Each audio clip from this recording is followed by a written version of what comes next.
Mark, thank you for that wonderful introduction. And having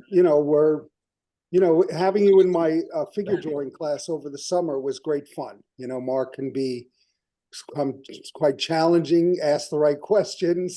Sometimes I have the answers.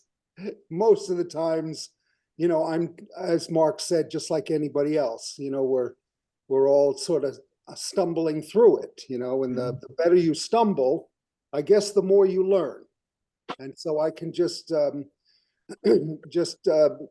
of put that out there in terms of actually creating some of these larger studio paintings, because primarily they are studio paintings that are the genesis of them starts on the street in the urban sketching kind of milieu that you guys are so fabulous and wonderful about. And I do from time to time see your Facebook posts, and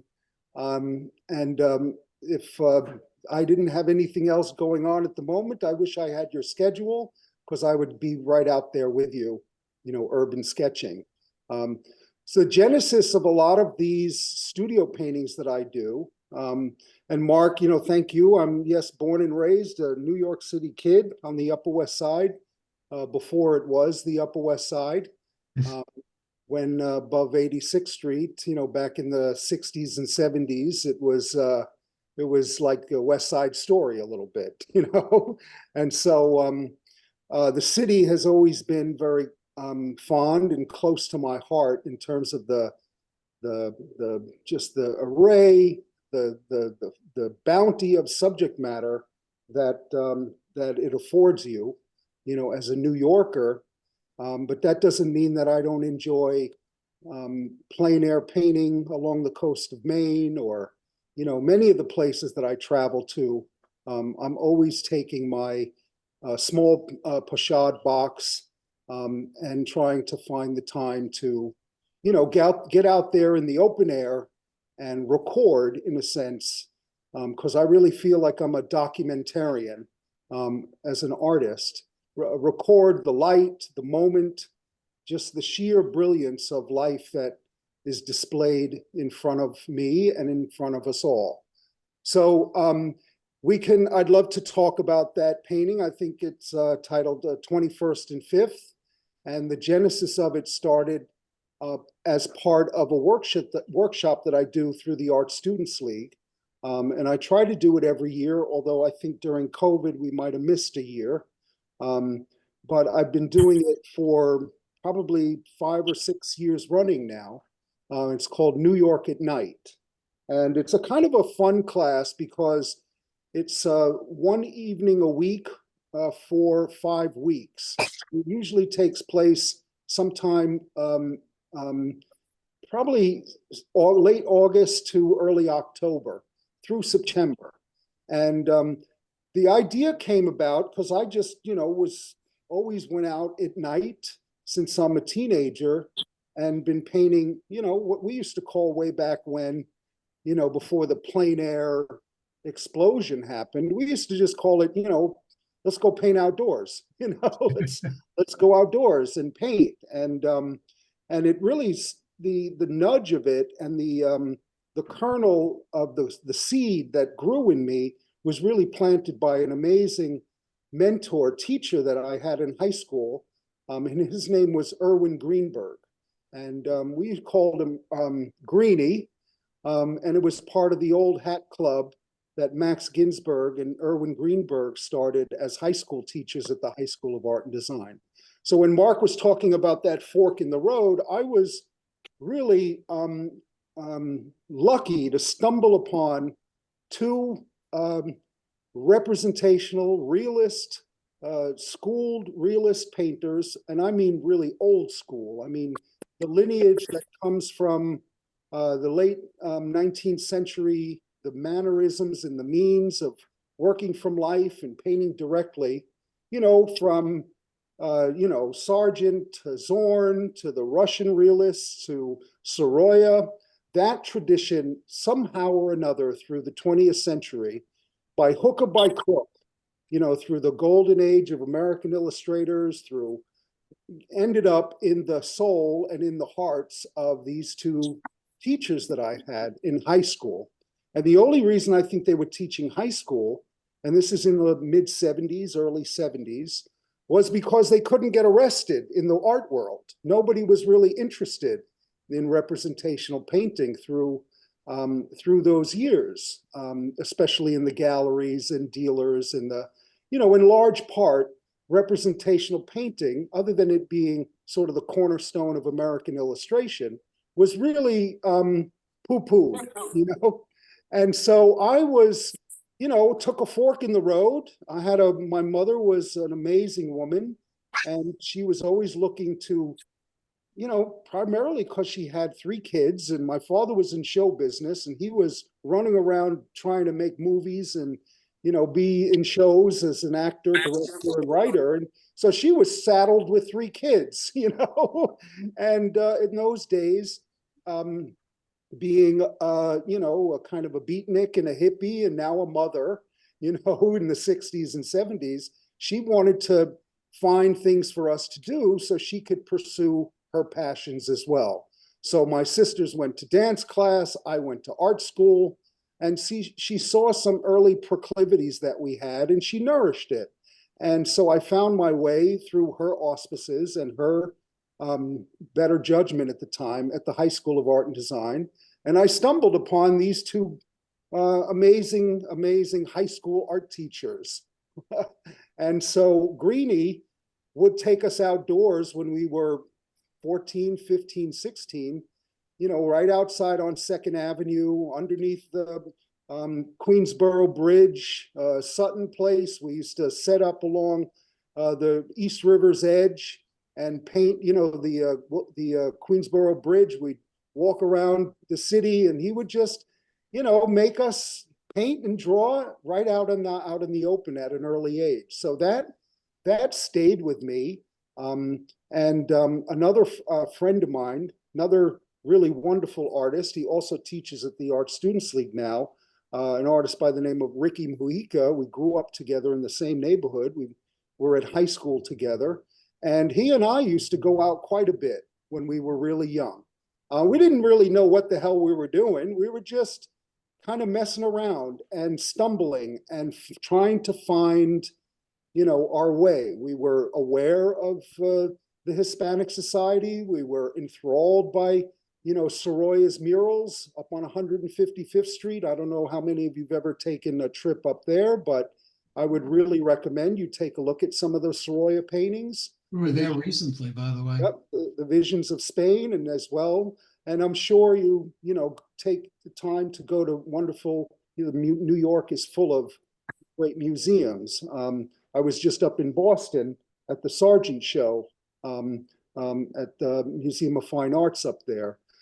So the genesis and the auspices of actually doing these kinds of large studio works starts really with being outdoors and doing the things that you guys do on a regular basis. So what really, and I've been really fortunate to be able to pursue my own kind of vision about what kind of paintings I want to do. Not to get into a long thing, but I was started out, making a living as an illustrator. Then I kind of departed from that. Digital illustration came in pretty huge, and either I had enough of it or it had enough of me. I still wanted to be a painter. I love slinging paint. I had a pretty good reputation as an illustrator. They used to call me the postman because I always delivered, and I could do paintings in 2 or 3 days. So I got pretty efficient at it. But then the business either had enough of me or I had enough of it, and I started a mural company, and I started doing a lot of public art. Just to go really briefly about that painting 21st and 5th, that started out from that New York at Night class. What I would do sometimes, I would scope out locations that I love to paint. And I would get there very early because I like to paint. Even in my studio class at the league, I paint. I find that really good instruction is also mentoring and watching students watch you and see a process develop rather than you just sort of standing behind somebody pointing this or pointing at that. So that 21st Street and Fifth painting started out as a large on-the-spot study that I had a big canvas for, and I wanted to do a large painting from the back end of the Flatiron Building because that famous Stieglitz painting of the front end of the Flatiron building is so iconic. And I really didn't want to kind of compete with that. Anytime you paint the Flatiron Building, you're always looked in sort of the shadow of that classic, that great Stieglitz photograph. So I wanted to take the view from behind the Flatiron Building so that you could also see the Empire State Building. And in the late afternoon, as the sun is going down over the Hudson River in the west, you get this beautiful foreground that's all in shadow, and the tall buildings of the Flatiron and obviously the Empire State Building and that great building, I don't know the name of it, but it's right on 23rd Street and it's got that great dome top. Those are all brightly still lit in sunlight. And so that's the vision. That's the pebble I got in my shoe when I got there early. And a lot of these paintings come from that. The paintings that I do, New York City scenes and others, I'd be in the streets or walking around and I'll see something and it just strikes me.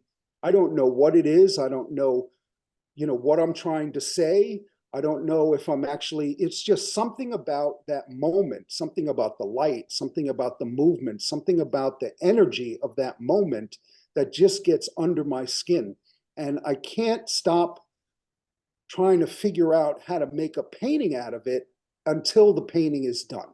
And so I started with that, doing a large kind of block-in of that spot, and setting up. And I don't know, now New York has all these bike lanes and has ways for you to actually be out, literally out in traffic now, with the way I guess Bloomberg had reconstructed the traffic patterns probably 10 or 15 years ago.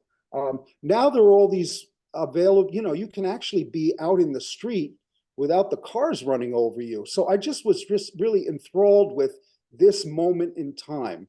And for me, it's about kind of putting this puzzle back together. So I blocked this in very abstractly on site. I mean, I blocked it in so loose and abstract that it's just big shapes and colors with a big brush, practically a chip brush from Home Depot. I'm really looking at the abstract quality of the moment, the light, the foreground in shadow, the sunlit buildings up above, and then the figures in the foreground are really just movements and abstractions. Then what I do is I sort of put that aside. I'll go back to the spot and at the same time of day, making sure I record in my mind what time of day it is, when the sun is in the same position, and I'll go back to that spot and I'll do rough sketches and rough kind of abstractions of people as they're crossing the street. I'm very patient. I'm waiting for the light to change. I'm waiting for the right people. I'm usually spend a lot of time looking and waiting. But then when I see something, I really make an effort to make a recording of it, whether it be in charcoal on paper. And I find that one of the great kind of tools that I've kind of discovered is the camera, the video tool on my iPhone camera. So now you can sort of put it in cinematic mode. You can get a point of view and you can literally take a cinematic movie of people in motion, of things happening in front of you. And you can pick and choose. And what I do is I'll take all that abstract drawings, all those compositional studies, the big block in of which looks really like a mess of abstraction, of light and shadow, really simple abstractions. There's no details. I remember Mark said, no, there are no windows. There's no detail, discernible a reality to it other than the sense of movement and light and shapes.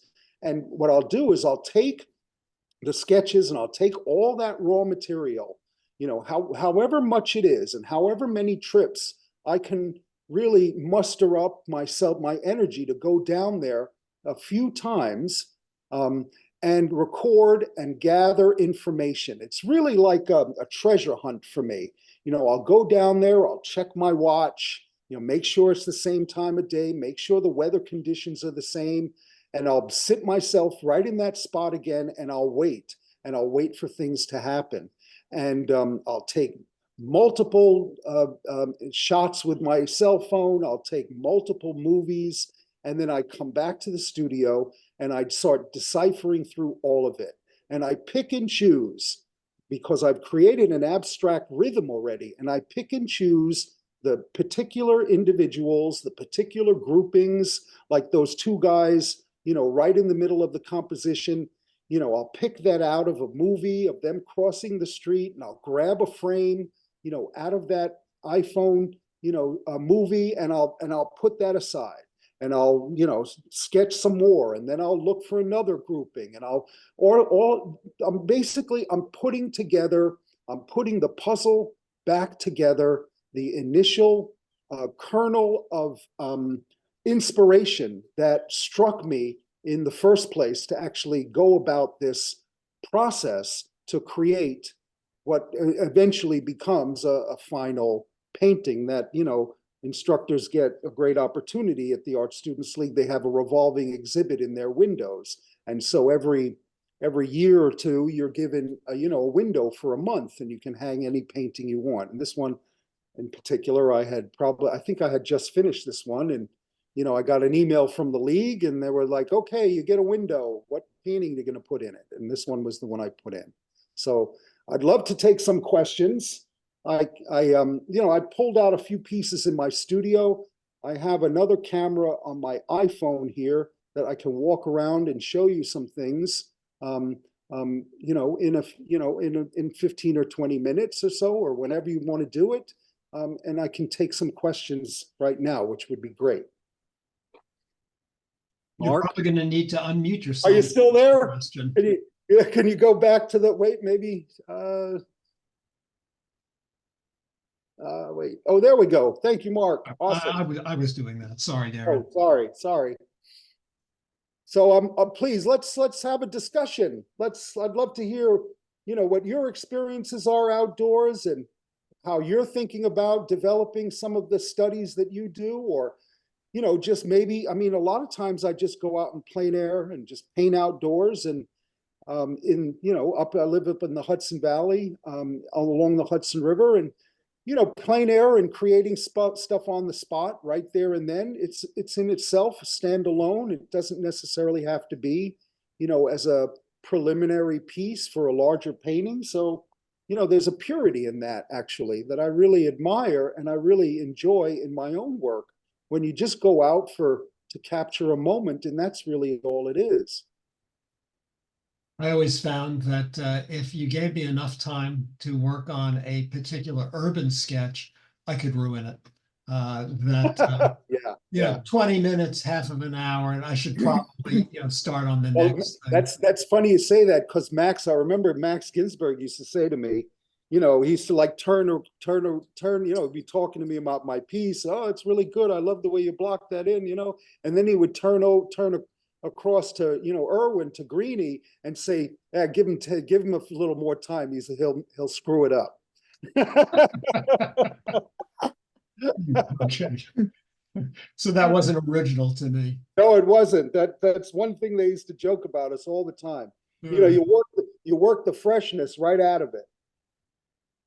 Nora, I see you've got a question. Do you want to ask it, or? Sure. Is that Beth? Yes. Oh, I think there. How are you?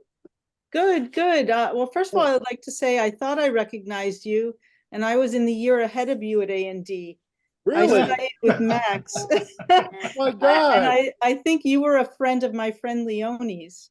Yeah, I do. Okay.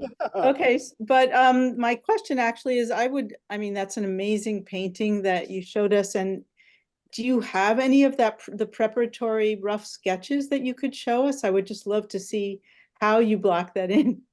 Yeah, that one, because I had, and each piece that I do is its own conversation. So I don't think, and I can't recall if I've ever done the same or done different paintings in the same methodology.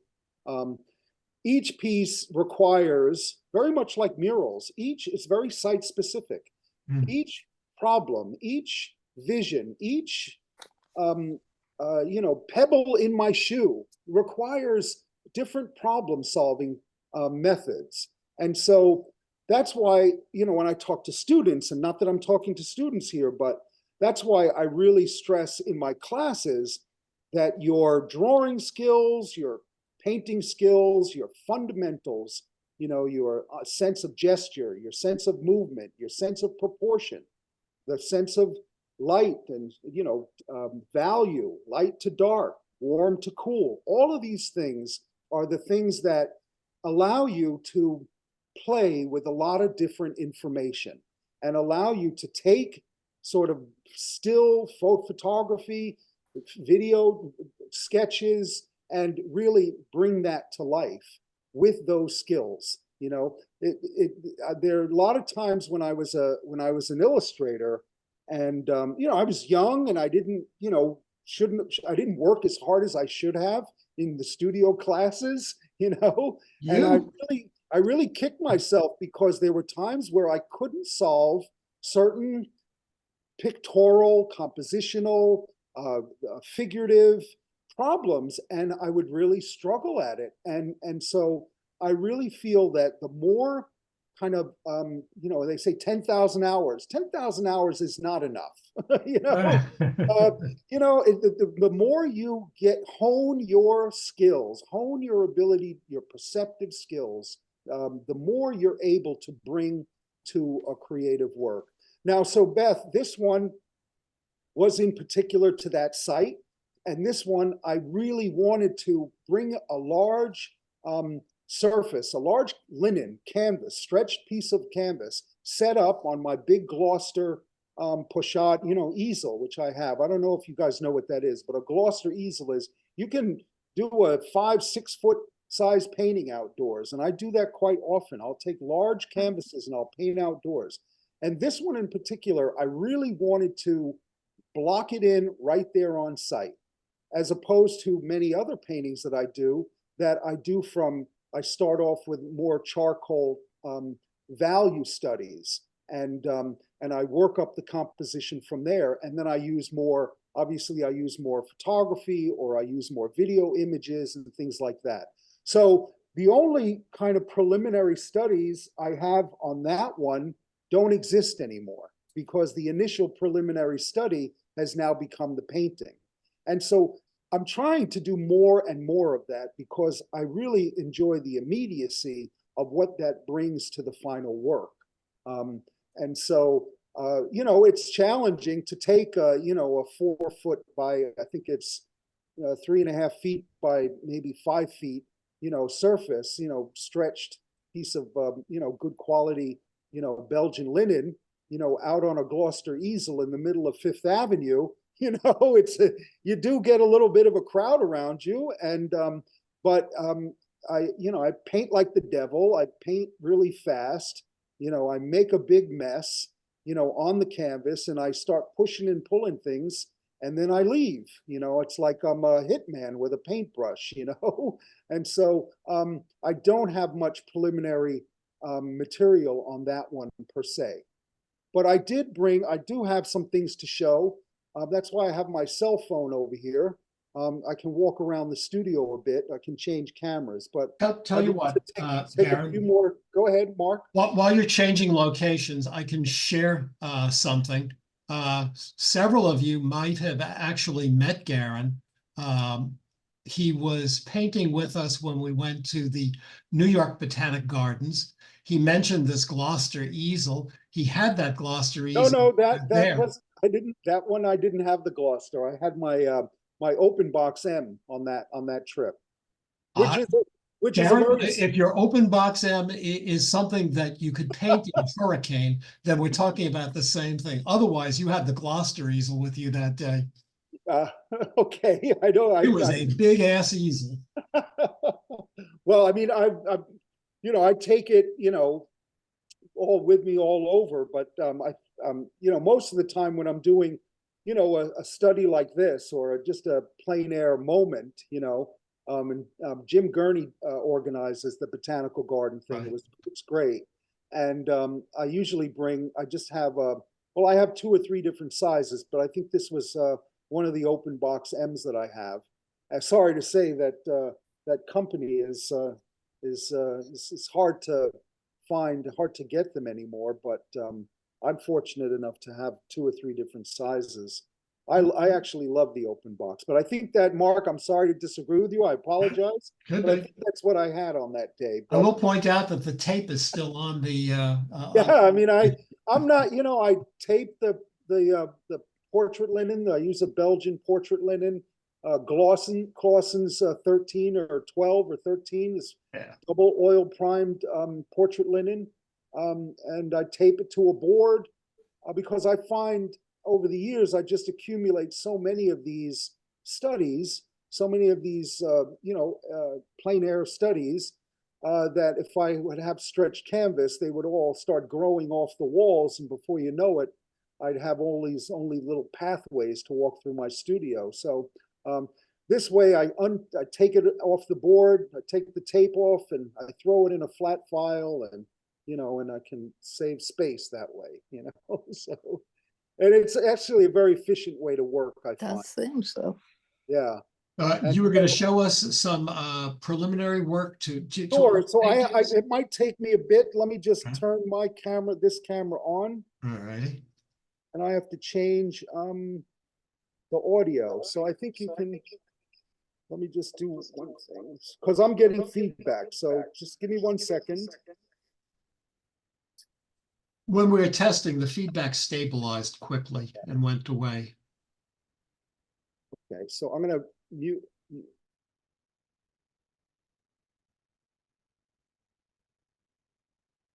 Okay, and while Garrett is changing locations, I see questions from Parker and Nora. I think Lisa's question's being addressed right now, and so is Suzanne's. Do you guys want to, when there's a pause, do you want to ask your own question, or would you like me to just read it to him? And if you'd like me to read it to him, you can respond with a chat. Mark, I can't get into the chat. I'm very interested in how he sees so abstractly, especially with regard to light and movement. I get lost in the weeds, and this abstract seeing with these big block shapes, especially as pertains to movement and gesture, eludes me. I would love to see some examples of it and would love to get into the chat, but can't. Thanks. Got it. Okay. So you can see I have a loft area. It's an old post and beam barn that I renovated over the years. You can see my little pup here. He's hanging out in the studio. And so if I go down these stairs, you can see where I kind of work here. And I have this rolling stand that has a monitor on it, and then it has a laptop here. So that comes in really handy when I'm working at the easel. This thing can roll around the studio. And so some of these rough ideas and sketches and abstractions, I'll just show a few of them. I don't have this is the sketch, this is the abstract block in, and here's the painting. I wish I had it that clean and neat for you. So, because, the sketches and the preliminary stuff sort of gets strewn around the studio and then gets thrown in a flat file, and I lose track of them. Some of them get sold. And so I don't really have that kind of a clean kind of storyline, here's the storyboard, here's the larger rendering, and then here's the final painting. I apologize that I don't have that for you, but this will give you an idea of sort of an on the site, sort of rough idea, charcoal sketch. And then there were many other studies that I did on the site. I also did color studies in plein air. And then because it was a scene that I saw that I was trying to capture, the people that were there were kind enough to allow me to take a I think I had an iPad with me at the time, and I think they were kind enough to let me take videos of them working. And so as I brought all of this stuff back into the studio, and I do have this painting here, so that rough idea of a sketch turned into turned into this painting. Wow. And so this is, I don't know, maybe 48, maybe 40, yeah, 48 inches by maybe 70 or 68 inches. And it's a good size painting. So, I mean, if you have, and again, I don't have a lot of the preliminary stuff, but I'm trying to kind of get across to you how some of these rough sort of abstractions take place.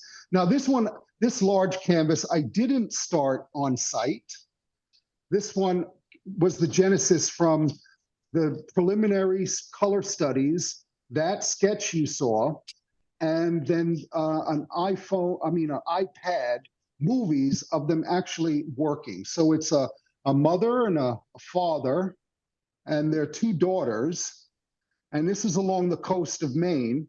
And I was just enthralled with what they were doing. That early morning, I was plein air painting, and I came across them, and I walked around, and I kind of nudged in there, and they looked at me, and I said, "Hi, I'm an artist." And they said, "Yeah, I know, we saw you over there painting." And I said, "What are you guys doing?" You know? And this stunning young woman, she was kind of playing coy. She didn't want to be in the picture or in the camera. And the mother said to me, "Well, do you like lobster?" And I was like, "Yeah, I love lobster." And she was like, "Well, this is how you get your lobster on your table.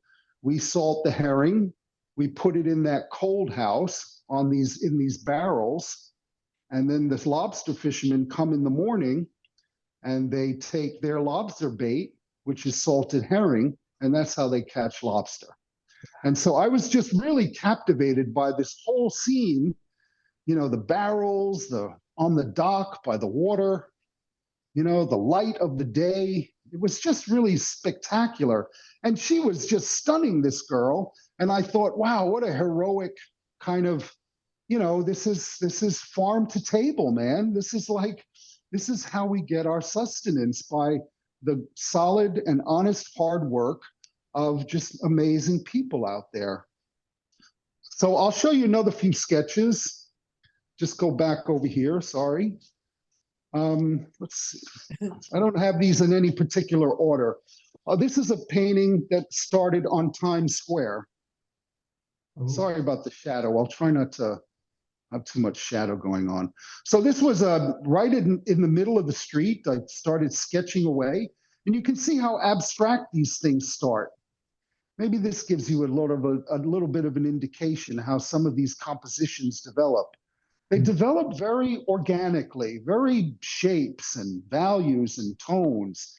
And people walking across the street are just shapes and movements, just trying to capture really quickly, you know, what's in front of me.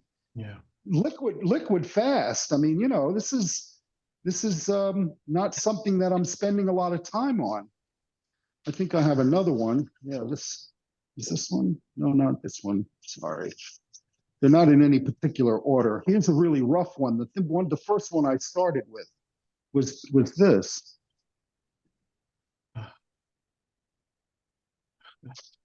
You can see how, you know, there's really nothing to it. But this was a tonal study. What I do on this gray toned paper. Sorry about the shadow, everyone. Maybe I can hold it like this. Yeah, that's better. It's So just did you add white chalk to this one, Garin? Sorry? Did you Did add white chalk to this one? Yes, this is on a Canson paper that I just adore working on. Mark, you've seen me work on that stuff in class. I sure A have. lot of the figure drawings I do are on this paper, you know, where you have a little bit more time, you know, more than 15, 20 minutes, you know, hour pose. Most of the time we do really quick gesture drawings because all these figures are simply really just gesture drawings. And so these things are the kind of the building blocks. And so I'll start with some of these things and then I'll work it up a little bit more, finding out which actual figures I might want to use.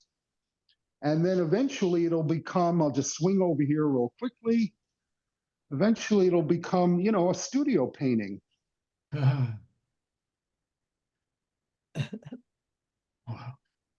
I don't know. Can you see that? I can't see it. Absolutely. It's terrific. And that's a view So looking eventually- west, yes? This is, oh God, this is 40, I think this is 46th Street and where Broadway and 7th cross. Yeah. And so all of it, I don't know whether you can tell, but it's very, nothing. It's very loosely painted, just suggested. And that's really the way I just have, love to work. I'm not a renderer. I used to render when I was younger, render every last detail. As Greenie used to say, oh, you like to render, render the asshole out of a rhinoceros.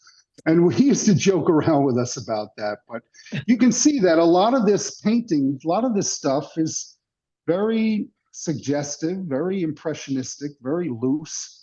And so this is what happens when I bring all that raw material, and pull my hair out and struggle and wipe and scrape and redo areas and take figures out and put figures in and, fight this thing. It's literally, it's trench warfare, for crying out loud, So I'll show you another rough. I'll show you enough. Here's a plein air painting, one I did down by the Brooklyn Bridge. I'm hearing some background. Is that a question? We're getting background noise. Mute yourself. Can you mute everybody else? There's a button to mute everyone. Well, if somebody has a question, I can't hear it. Okay, somebody has to mute then. Yeah, somebody's got a conversation going on. All right. So, I mean, this is a plein air that I did down at the South Street. Oh my goodness. Down at the South Street Seaport. This is a plein air study I did down at City Hall.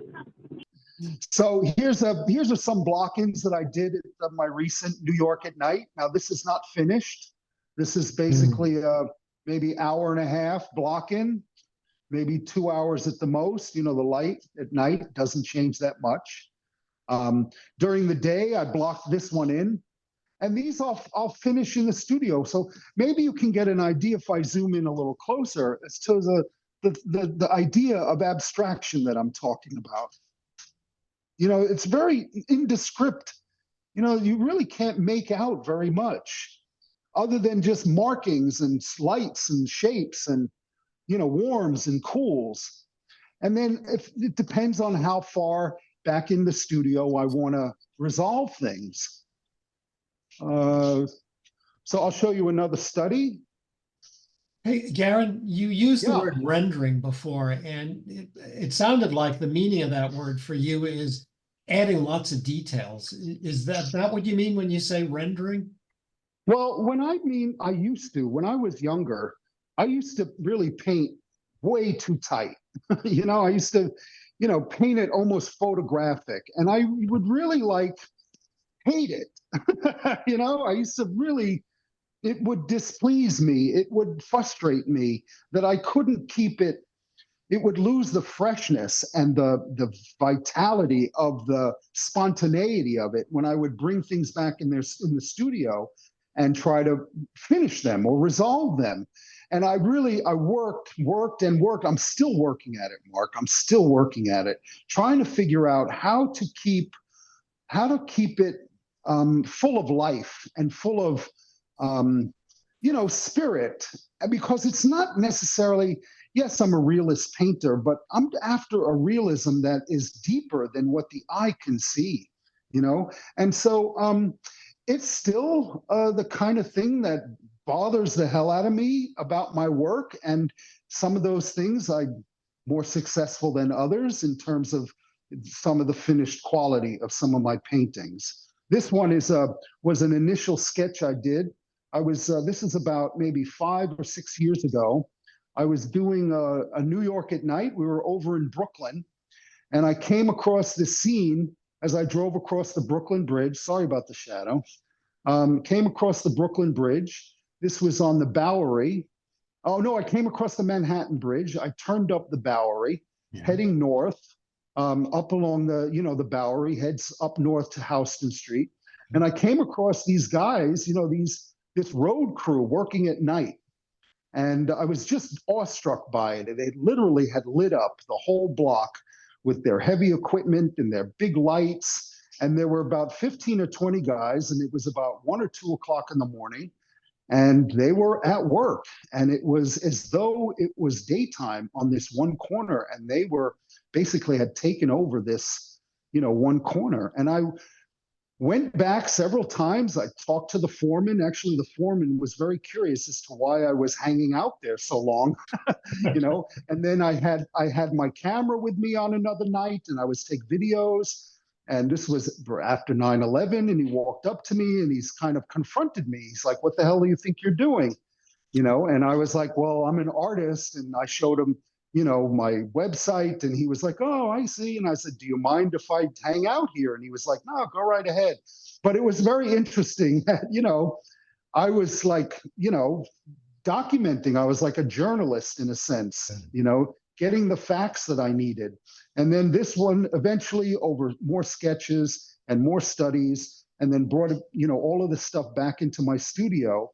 And I finished this painting here. This is a large painting. It's probably, I don't know, 5 feet across by maybe 3.5, 4 feet high.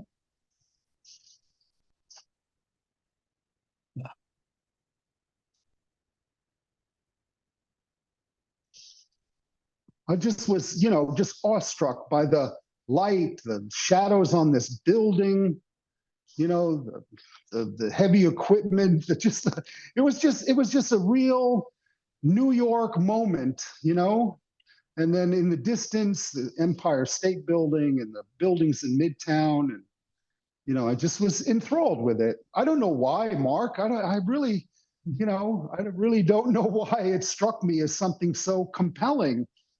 But I couldn't stop thinking about it for the several weeks that I worked on this painting.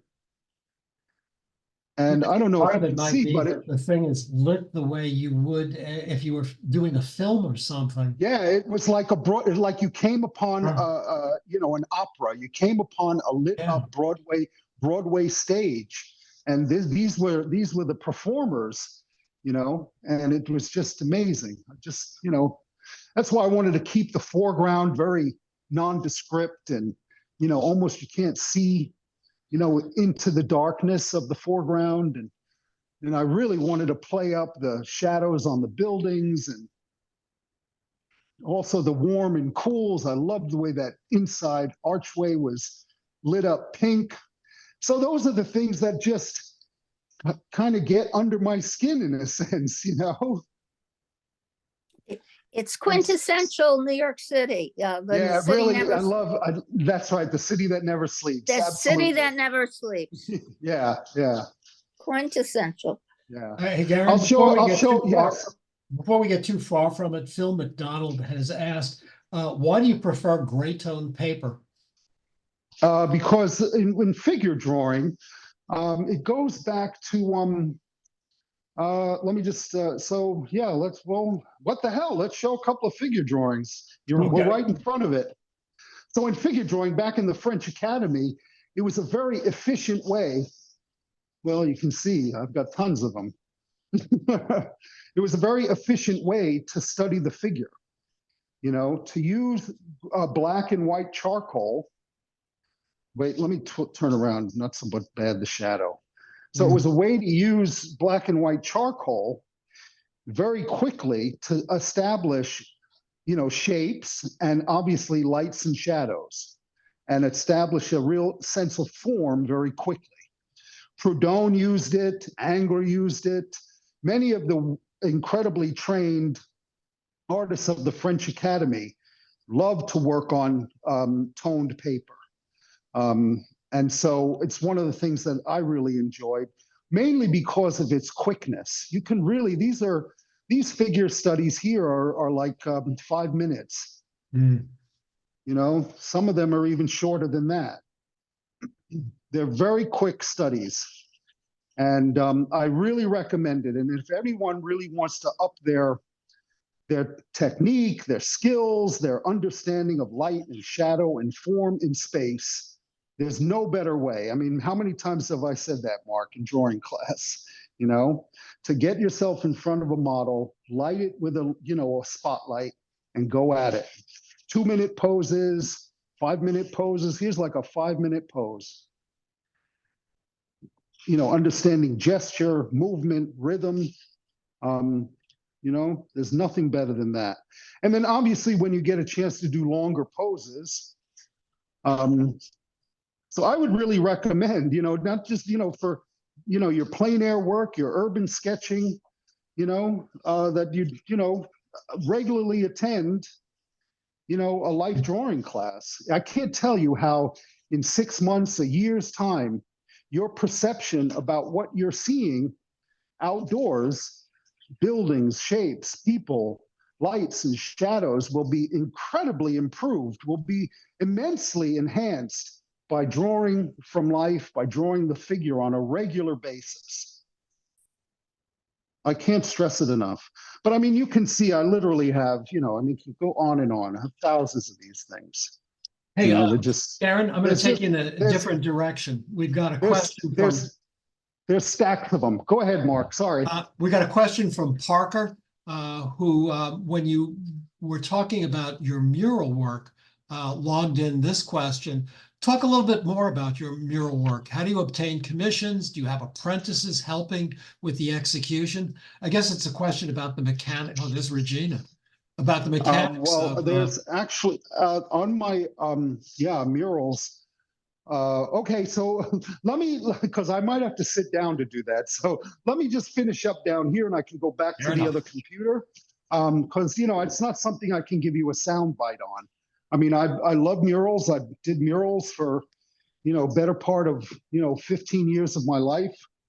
Here's another to just show you a quick, very abstract, rough charcoal rendering.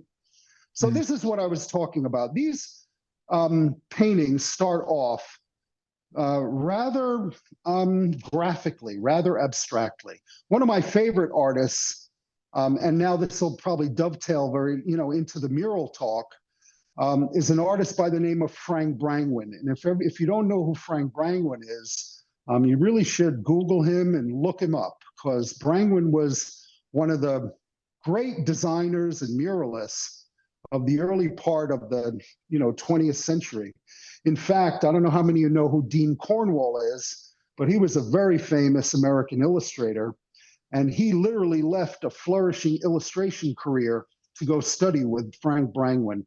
And so these are the kinds of things, you know, the design, because I really feel strongly about the fact that if your painting, your drawing, your design is solid from 100 feet away, it will beckon the viewer to come closer and closer and closer.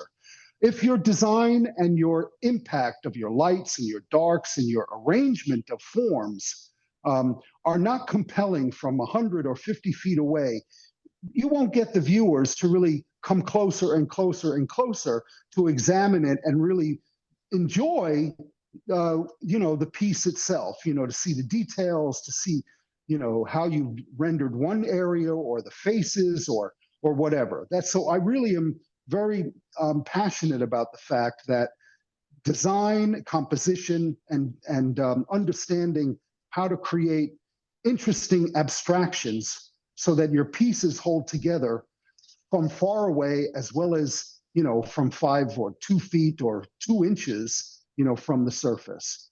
This is a rendering I did for another painting that I recently just finished. It's called His Address. And I did a large mural in Washington, D.C. a few years back called 28 Blocks. And maybe we can pull it up on the monitor when I get, Mark, on my website, when I get back up into the office area. But, you know, for instance, this is a drawing, a sketch I did on site, and took many, many photographs. And I was just enthralled with the concept of what these people were actually focused on. You know, they had turned away from the amazing, monumental, heroic, powerful statue of Lincoln to literally read what was on the wall. And what they're reading is the Gettysburg Address. And so I just was really captivated by that. So I turned around and did a really rough sketch, then went back and did a charcoal rendering, and went back and took some photographs. And then eventually this sketch, this rendering turned into this painting.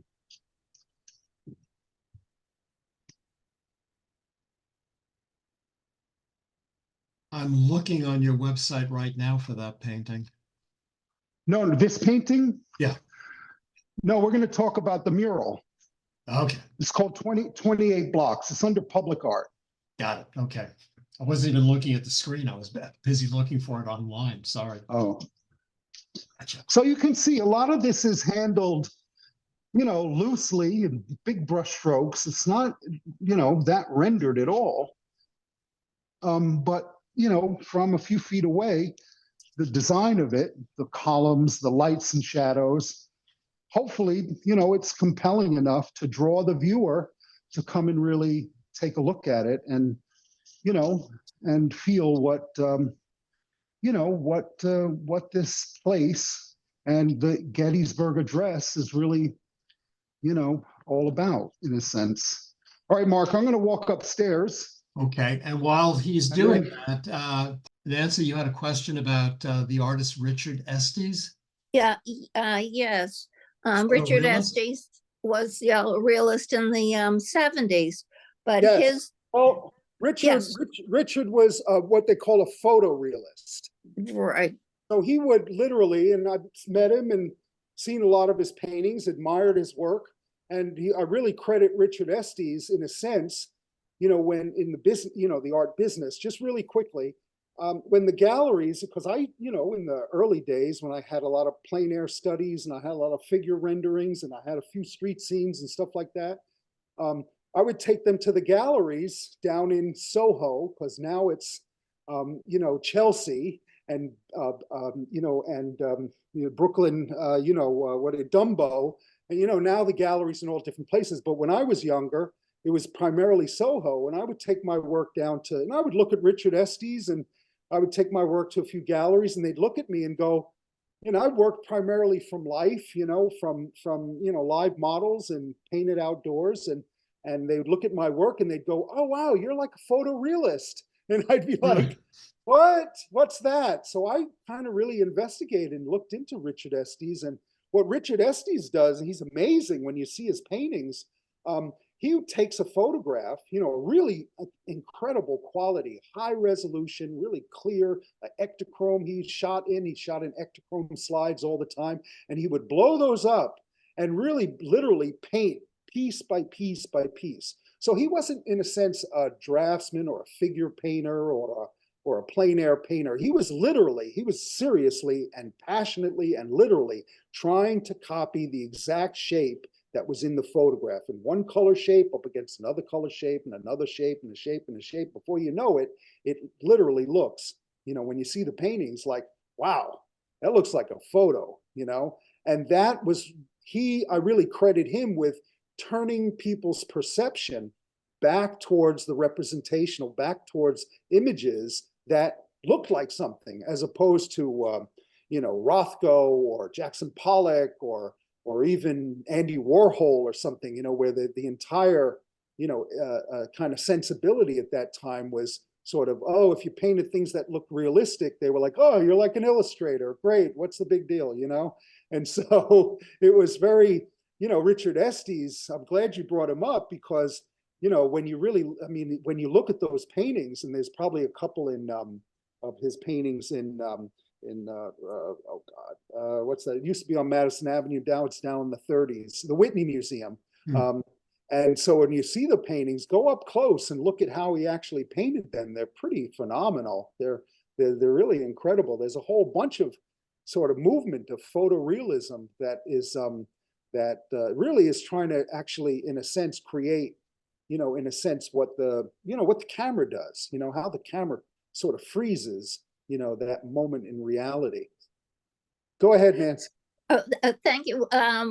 What's exciting, I lived in Manhattan in the 70s, and I, would go down to Soho and look at, go into all the galleries. So I became very familiar with Richard Estes' work, and now seeing your work and the technology that we have and can use.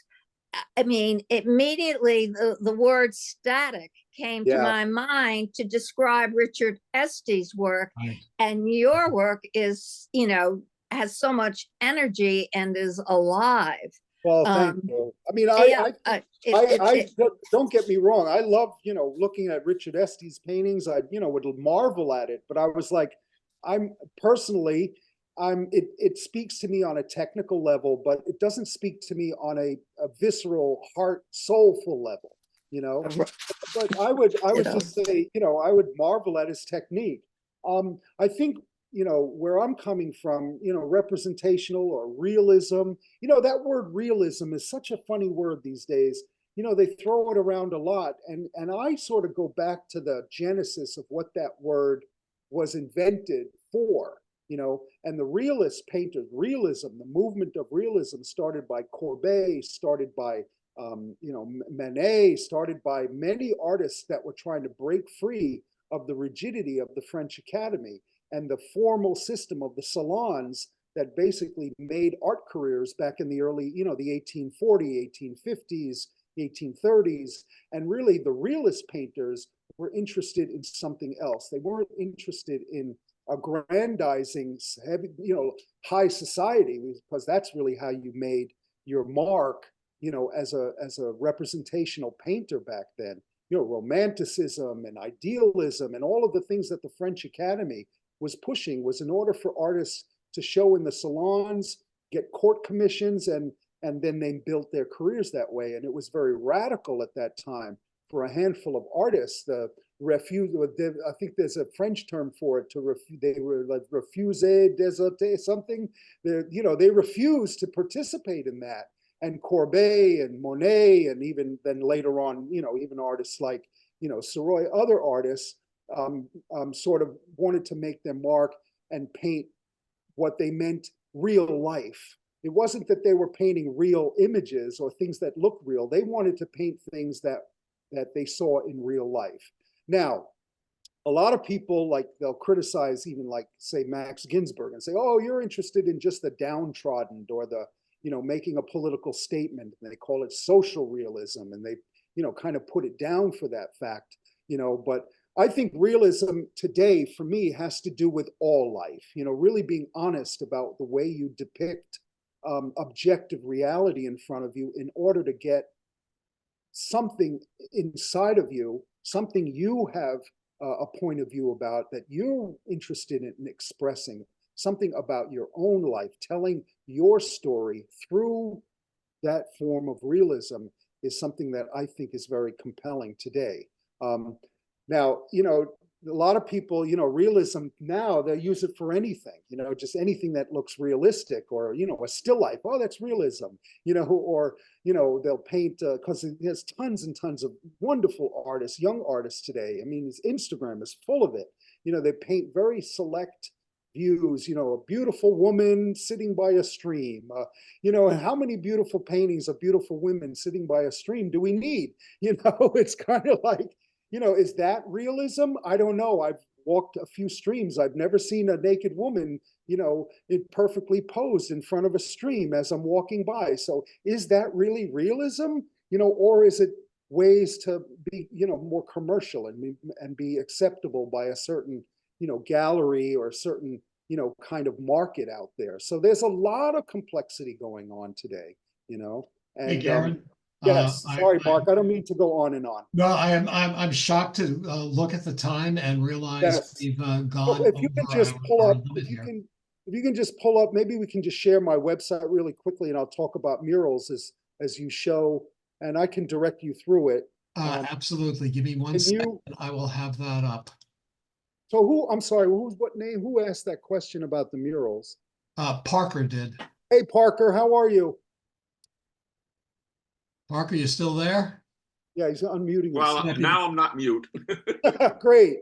So if you go to Works, Say again?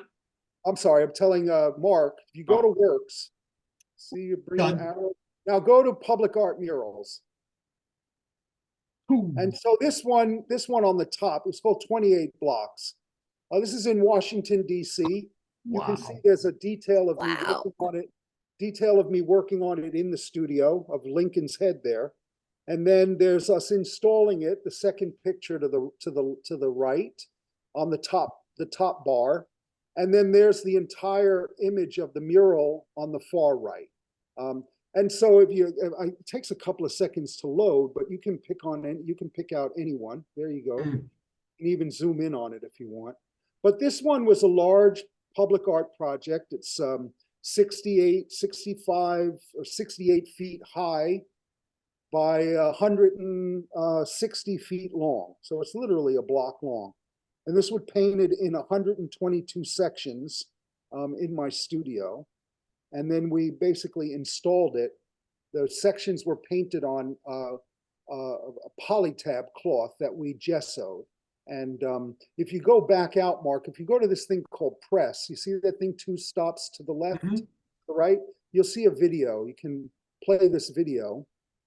And so there's 2 videos of us installing it, that time lapse on the far left, as well as a kind of the way I actually created the mural. But we can play this one first. This is us installing it. It took us 14 days to install this mural. Wow. Me and a team of 2 other apprentice artists, wonderful young artists that work with me when I do mural projects.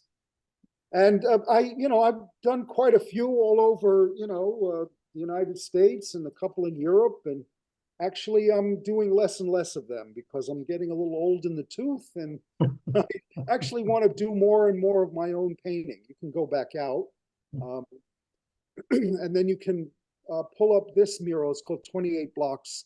It's actually a documentary trailer that we were trying to raise the funds to make a documentary. But you can play this.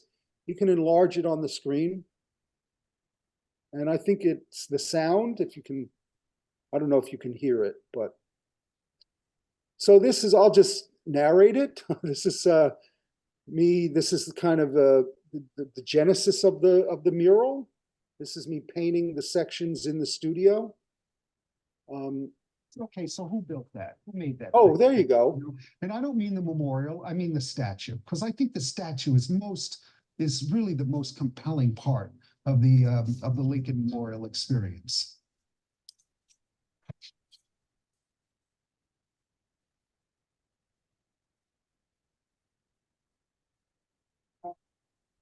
So so the idea behind this mural, you can probably back out, was to create a kind of an iconic image, as people were entering into DC. And this mural is it's adjacent to New York Avenue. About 40,000 people a day see this mural.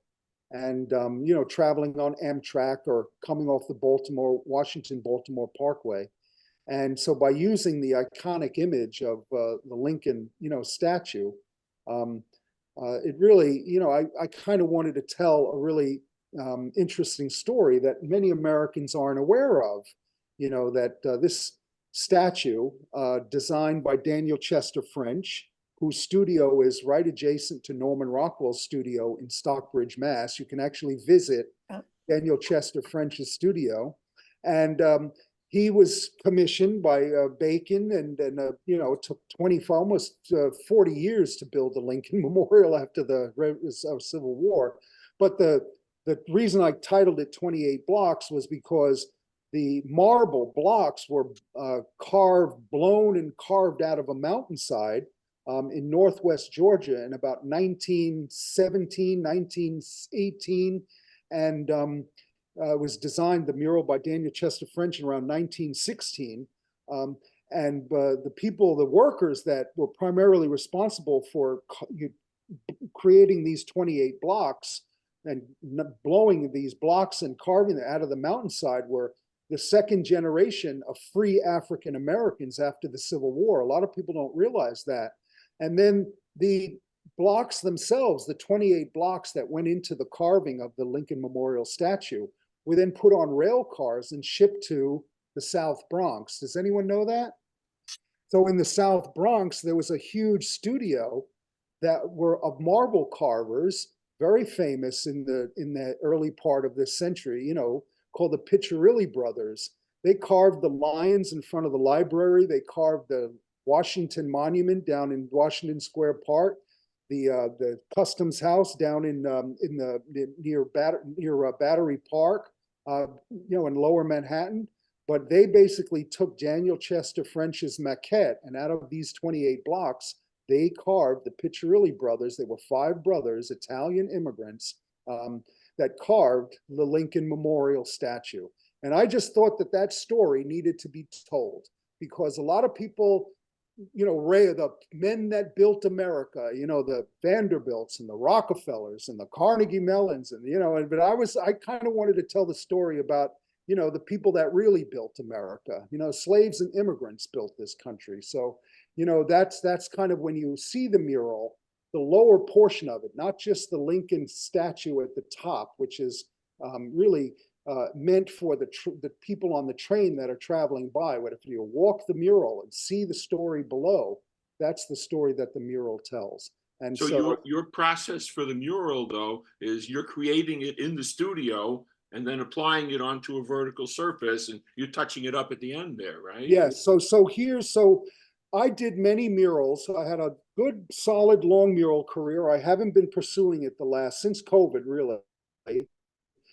Murals, public art is a kind of a young person's game, because it's, that project took 2 years of my life. And, so you submit for a lot of these public art projects. A lot of them are through 1% programs set up by municipalities. This one was the Department of General Services in Washington, D.C., part of the DC government, not the federal government. You can learn about all these call for entries on a website called CAFE, which is Call for Entries Online. And so there are many, many arts, non-for-profits, arts commissions. Every state, every city, many towns have arts commissions, and they put out public calls for public art. Now, most of it, 80% of it, is a kinetic sculpture or a piece of abstract this, or a 4 balls in a cylinder sitting in a field. Don't get me wrong. I'm not saying that's not valid, but a large part of the public art field, the public art business, is non-objective work, which is great. But there is some slice of that pie that calls for beautiful traditional sculptures. Actually, a wonderful artist by the name of Sabian Howard. He's a brilliant sculptor, and he's doing the World War I memorial that's going to be in the Washington Mall in DC in about 2 or 3 years. He's been working on it for 6 or 7 years already. This mural took about 2 years. I applied for the call. I submitted a letter of interest. I'm just going to give you briefly how it works. I sent samples. Garin, I'm going to cut you off. I know, Mark. We've run out of time. Clearly, we could go on for hours. I want to get to Mark's question just really quickly. I'll do it really quickly, Mark. So I want to get to then I became a finalist. I did a rendering. I did a design, and lo and behold, be careful what you wish for. You might get it. And so that's how the project came about. And so there are a lot of great opportunities for public art. It's a whole world out there, all these little wonderful little bubbles that put artists to work. There is no more WPA, but there are opportunities out there that I, as a working professional artist, scratch away at. Sorry, Mark. Okay. I'm done. Thank you. Thank you very much. Hey, everybody. I hope that you all enjoyed this. Thank you Urban for sketching tolerating applause for our guest tonight. Thank you. Thank you, Garin, Mark. thank you so much. That was Thanks fabulous. everyone for showing up and taking your time to visit with me, and Mark, I really appreciate this. It's really wonderful. Thank Good you. deal. I look Thank you. forward to sometime job. having you come join us sketching. Absolutely. Next time, well, you Yeah. know, let me know. Send me an address. I'll be Will there. do. Okay, on that note, everybody have a good evening and Okay. see you all Bye-bye, in another everyone. month or Bye-bye. so, okay? Bye-bye. Thank you, Mark. Good night, everyone. And thank you Good night. again, Garin. Bye-bye.